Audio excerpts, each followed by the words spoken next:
के मोशन की ability under the effect of electric field हम कहेंगे mobility. In electricity mobility means ability of motion of charge under electric field. Okay, अब हम इसकी value को कैलकुलेट करते हैं कि कैसे इसकी वैल्यू निकालें।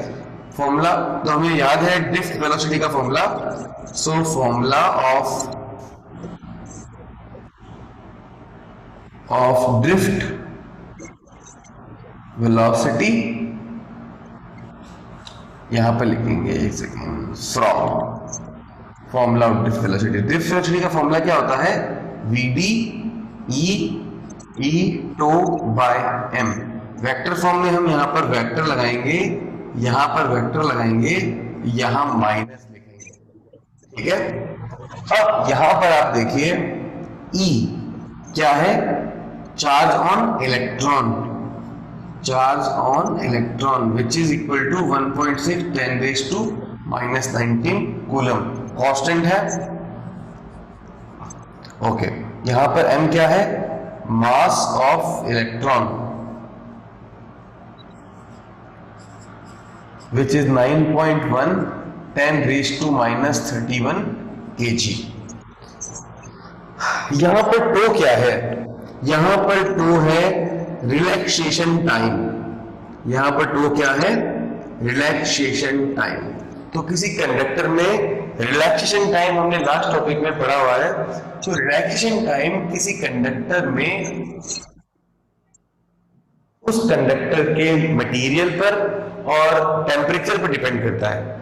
तो अगर टेम्परेचर कांस्टेंट हो तो यहां पर हम लिखेंगे if temperature is constant and for specific metal, अलग अलग मेटल्स के लिए रिलैक्सेशन टाइम की वैल्यू भी अलग अलग होती है। फॉर स्पेसिफिक मेटल तो हम यहां पर टो कांस्टेंट कह सकते हैं अगर टेम्परेचर कांस्टेंट हो और हम किसी स्पेसिफिक मेटल की बात कर रहे हैं। तो यहां पर देखिए इसमें E, इस टर्म में क्या क्या कांस्टेंट आ गया? E कांस्टेंट आ गया, टो कांस्टेंट आ गया और M कांस्टेंट आ गया। तो हम इसे रीराइट करते हैं VD वेक्टर इक्वल्स टू,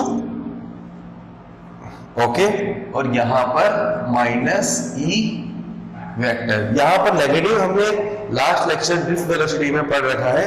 यहां नेगेटिव का मतलब है कि motion of electrons is opposite to the direction of electric field. यहां पर E टो बाय M एक कांस्टेंट टर्म है।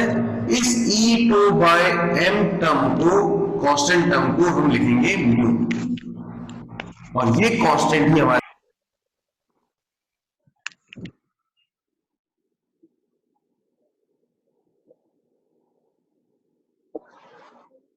पास है मोबिलिटी। मैं पढ़ू ना, मतलब क्या बता? यहां पर वैल्यू पुट करते हैं VD vector equals to mu, आगे माइनस माइनस आगे आ जाएगा E वेक्टर। अगर हम मैग्नीट्यूड की बात करें तो क्या होगा? मैग्नीट्यूड की बात करें तो VD equals to mu E। यहां पर हम म्यू की वैल्यू फाइंड कर सकते हैं VD अपॉन E। तो एक तो वैल्यू याद रखनी है आपको VD अपॉन E, और एक आपको याद रखनी है E टो बाय M। तो किसी कंडक्टर के लिए मोबिलिटी कांस्टेंट होती है अगर टेम्परेचर कांस्टेंट हो तो मोबिलिटी किस तो मोबिलिटी को इफेक्ट करने वाले फैक्टर कौन कौन से हैं? एक तो टेम्परेचर और एक नेचर ऑफ मटेरियल, कि कौन सा मटेरियल है। अलग अलग मटेरियल के लिए, क्योंकि देखिए E बाय M तो कांस्टेंट रहेगा लेकिन टो कांस्टेंट नहीं रहेगा।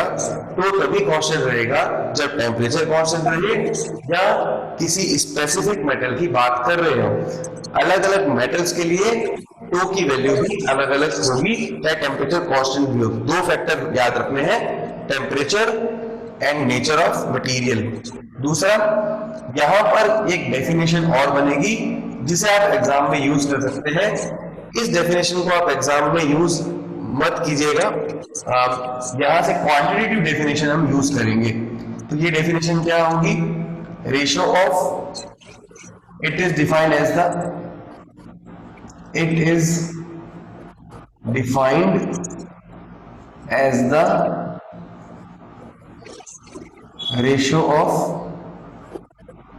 drift velocity to electric field. Ratio of drift velocity to electric field, या हम ये भी कह सकते हैं drift velocity per unit electric field. यहां से हम इसका थोड़ा मीनिंग और समझते हैं। ये देखिए, हम एक एग्जांपल लेते हैं। तो मान लीजिए किसी कंडक्टर के लिए ड्रिफ्ट वेलोसिटी की वैल्यू है 10⁻⁴ मीटर पर सेकेंड और इलेक्ट्रिक फील्ड है 1 न्यूटन पर कूलम। और दूसरे कंडक्टर, ये ए कंडक्टर की बात करते हैं, बी कंडक्टर के लिए ड्रिफ्ट वेलोसिटी सेम है और इलेक्ट्रिक फील्ड हमने 5 न्यूटन पर कूलम लगा रखा है। किसके लिए मोबिलिटी ज्यादा होगी, इसके लिए या इसके लिए? कैलकुलेट करते हैं। तो यहां पर देखिए 10⁻⁴ अपॉन में ई कितना है 1, तो कितना आया 10⁻⁴ मीटर पर सेकेंड। ये अपॉन में न्यूटन पर कूलम है, तो कूलम अपॉन न्यूटन, ये देख लेंगे बाद में यूनिट। ओके, तो यहां इस एग्जांपल से देखिए अपॉन 5 कितना आ जाएगा 0.2 10⁻⁴, या हम कह सकते हैं 2 × 10⁻⁵। तो कौन सी वैल्यू कम है? ये वाला। इसका मतलब है यहां पर 1 न्यूटन पर कूलम इलेक्ट्रिक फील्ड में ही ड्रिफ्ट वेलोसिटी इतनी है। यहां पर ड्रिफ्ट वेलोसिटी 10⁻⁴ मीटर पर सेकंड करने के लिए इलेक्ट्रिक फील्ड को इंक्रीज करना पड़ता है। इसका मतलब यहां पर कम इलेक्ट्रिक फील्ड पर ही ड्रिफ्ट वेलोसिटी ज्यादा है, तो मोबिलिटी ज्यादा हुई। तो मोबिलिटी तब ज्यादा होगी जब इलेक्ट्रिक फील्ड कम होगा, तब भी ड्रिफ्ट वेलोसिटी ज्यादा हो। यहां पर देखिए इलेक्ट्रिक फील्ड को 5 करना पड़ा, तब ड्रिफ्ट वेलोसिटी 10⁻⁴ हुई। तो इन दोनों केस में से ड्रिफ्ट मोबिलिटी किसकी ज्यादा है? ए की। ये बात याद रखिएगा। दूसरी बात, इसकी एसआई यूनिट। अच्छा, मोबिलिटी एक वेक्टर क्वांटिटी है या scalar quantity? It's scalar quantity. दूसरा, एसआई यूनिट क्या होगी? वेलोसिटी की क्या होती है? मीटर पर सेकंड। और इलेक्ट्रिक फील्ड की क्या होती है? न्यूटन पर कूलम। तो एक तो ये डेफिनेशन, एक तो ये यूनिट बनी। यहां से भी देखिए चार्ज की कूलम, टाइम की सेकंड और मास की केजी। इसे सॉल्व करेंगे तो ये आ जाएगा। दोनों में से कोई भी हम यूज कर सकते हैं।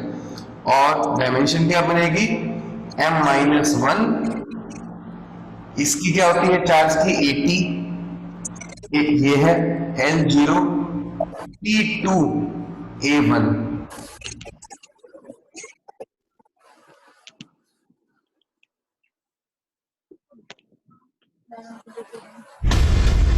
हम सबको किसी न किसी की जरूरत है जो जिंदगी को जीने लायक बनाता है।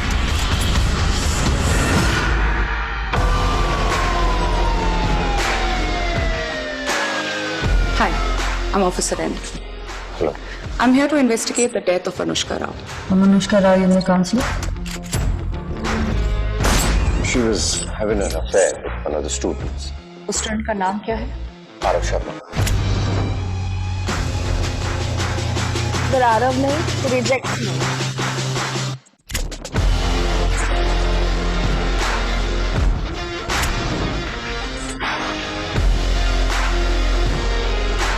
प्यार जेंडर देखकर नहीं, इंसान देखकर किया जाता है, और मेरे लिए वो इंसान हो तुम।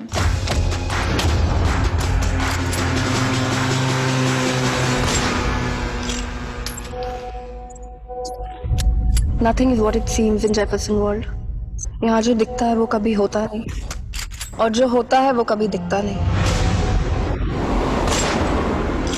The एक्स चाहता क्या है हमसे? ऐसे पहचानते सर? आरव, बैंड तो तुम्हारा बचा And this time is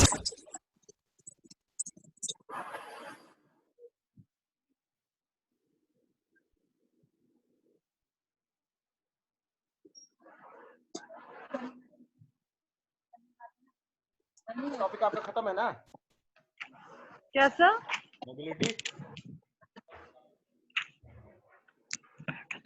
mobility में जितना कराया समझ में आ गया? सब मेरा छूट गया थोड़ा सा, पापा फोन कर दिए थे। मीटिंग एंड कर रहा हूँ, फिर से रिकनेक्ट करूंगा।